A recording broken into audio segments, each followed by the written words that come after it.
So, what would an elevator pitch for this event, Cryptocurrency Summit, sound like?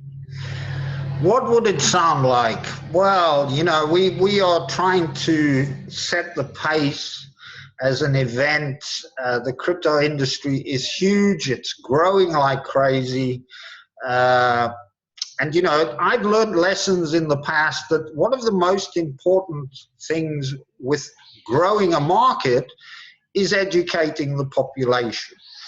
You know, the be-all and end-all of the Cryptoconomy Summit, our first objective, of course, is to educate people about this new crypto industry, blockchain, and we're bringing speakers, thought leaders, as we refer to them as, from all over the globe, to share their experience, share their knowledge, and to educate our attendees. Second on our list is diversity. I've been watching the industry. I've spent 6 years in the crowdfunding industry. I attended a lot of events. Rather than speak to the organizers, I spend time speaking to the attendees and listen to a lot of the problems, and we're hoping to address them. Some of the attendees at other events have more or less said that they didn't feel too good afterwards because it was too pitch orientated, where they got a feeling that all that was happening is companies flogging their wares. So I took note of all these things, and we're bringing an event to market whereby you know, we don't want people to leave our event thinking they've come to a pitch show and all that they have been done is pitch different service providers and so on. And we're bringing a lot of women and people of color to our event. You know, we're trying to say, hey, this is 2018. This is not 1963. So, you know, we've made a specific effort to include all people in our event. Awesome. So I understand you're also the CEO of Cryptologist? Yes. What can you tell me about Cryptologist? Well, Cryptologist is a business. Look, my experience is crowdfunding related. I've spent 12 years in the industry. I see so many similarities with what's going on today in the crypto ICO space as I have lived through in the crowdfunding industry. When I got into crowdfunding, just to put things into perspective, there were around about 30 to 40 new campaigns a week on the Indiegogo platform. Today there are 300-400 some weeks. So I got in very early. One of the things a cryptologist does is consult. Of course, I'm one of the lead consultants, whereby for us it was a very easy pivot out of the crowdfunding industry, which is a form of crowd sale, into this cryptocurrency ICO token market, because we can leverage off the experience we've gained over the past 6 years selling campaigns, which is really what an ICO is, to the market, or making sure that they're aware that an offer is available.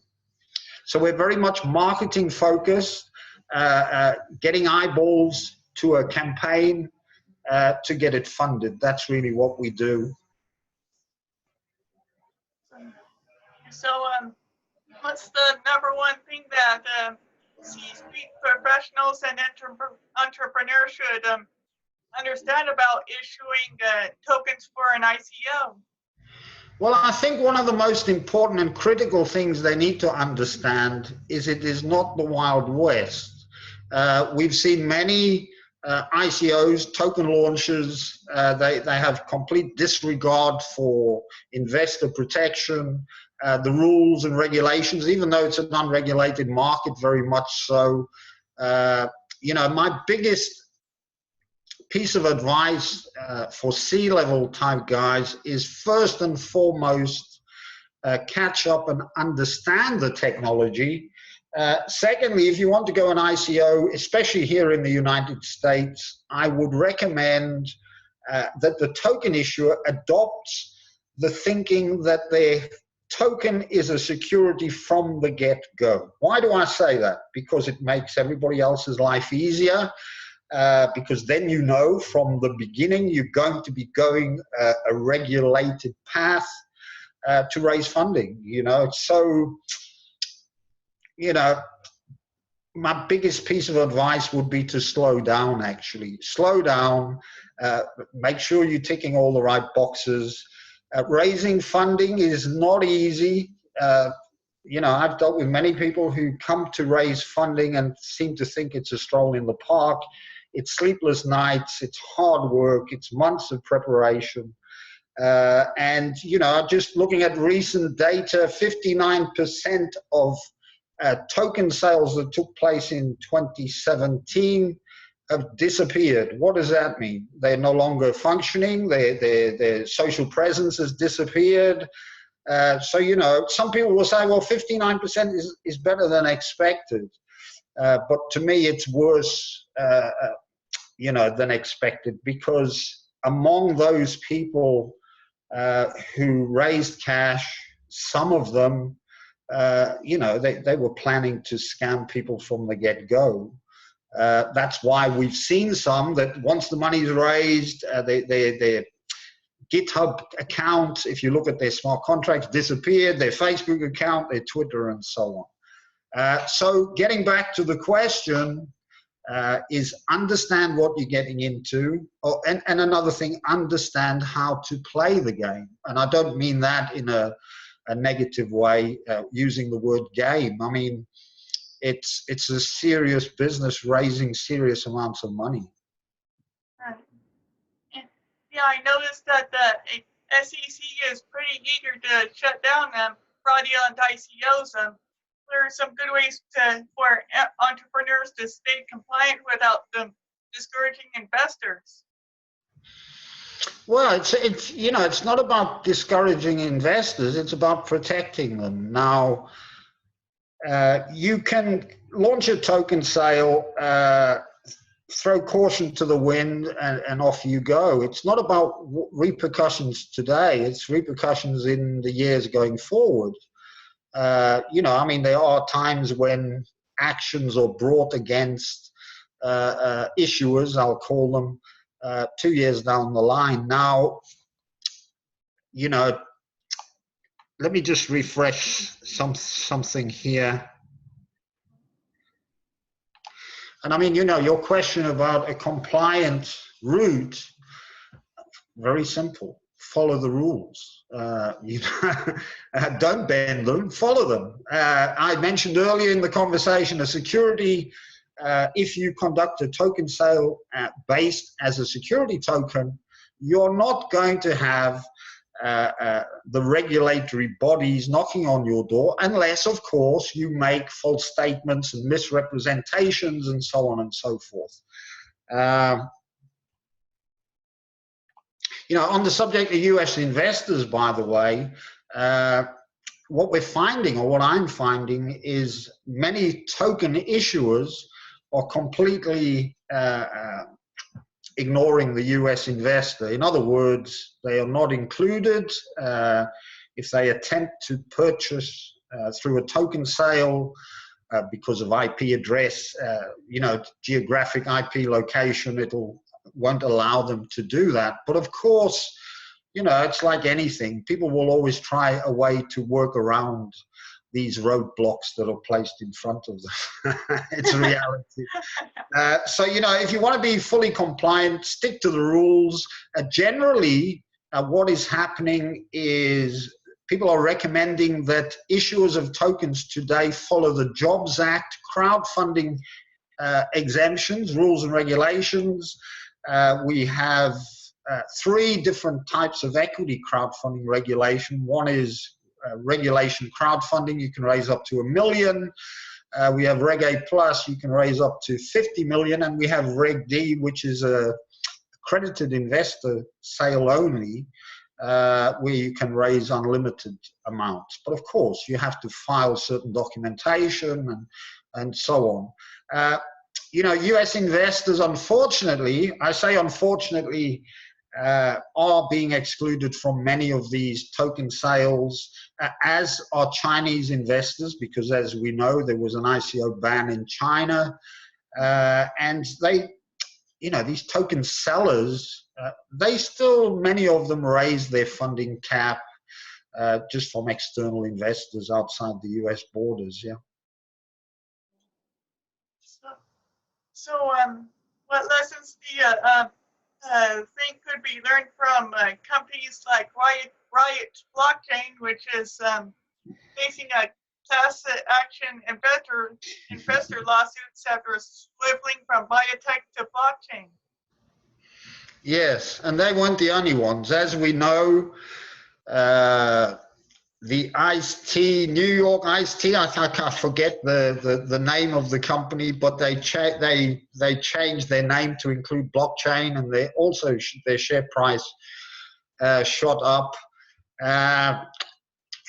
What do I think about it? My recommendation personally is I wouldn't do it. I wouldn't change the name of my business to leverage off of a new industry. Because to me, that's a form of manipulation. I mean, we speak of class action. I don't know the details, but does it seem right to most people that a company all of a sudden changes its name to include blockchain so that their share price will increase?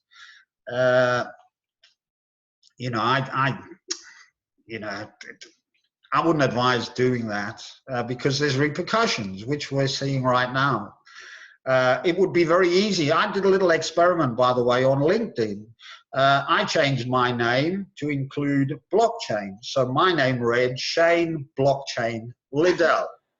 And you won't believe that what a difference it made to my presence on LinkedIn. All of a sudden, my searches went up 300%. So people were finding me.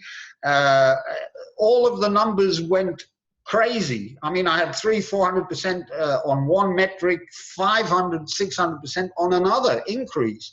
And I conducted that little experiment over probably a 10-day period, and sat at the end of it and said, what a difference it makes to include blockchain in your name. Now, that was on one platform.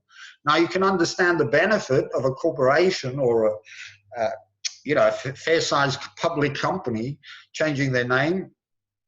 It does make a difference. Is it going to last a long time? As in, I'll tell you what happened. Others today now call themselves Mark Blockchain, whatever, on LinkedIn. I set the trend, I believe. And people said to me afterwards, oh, but, it's a form of flattery. When we copy your, we copy what you've done, it's a form of flattery. It was purely an experiment. My name now reads back to Shane Liddell on LinkedIn. And I was just inquisitive to find out why or what the effect was. I think we're finding companies understand the effect it has. Public companies, to me, they're looking for trouble if they're trying to manipulate their share price by inserting a word into the name of their business. Yeah. So that's all the questions I've got. Anything you'd like to add? Well, I would like to just sort of end off saying that, look, this new industry, very exciting. What caught people's attention was last year, June, July, we started to see huge numbers being raised by ICOs. Prior to that, very small numbers in comparison. What brought blockchain and crypto to the forefront was the numbers that we saw being raised. It attracted a lot of attention. Great for the business, great for the industry. People have flooded into the market. Of course, it will mature as we go forward. But I'm going to say this is my personal opinion. Cryptos are here to stay. We have a lot of people out there, oh, it's a fad, it's a bubble, it's a this, it's a that. Cryptocurrencies in tandem with blockchain are here from now going forward. And I would bet money on that in 2 years' time, we will have a conversation and there will be cryptocurrencies. Yes, the industry will be more regulated, which can be a good thing. And in fact, I'm very pro-regulation. because it validates the industry. And then we start to get a lot more serious investment. We get institutional investors and so on. So I'm rooting for regulation, but I've always stated that I believe regulators should adopt a gently approach, because if you don't, people will flock to other jurisdictions, as is happening today. I speak to a lot of token issuers that will exclude US markets, and they will leave the US and go set up in other jurisdictions, Switzerland, London, wherever else. The one thing I would say about US regulators is they need to tread carefully that they don't force a mass exodus of innovation in this particular space. And that's all I've got to add. I hope it's enough. It is. Thank you. Okay.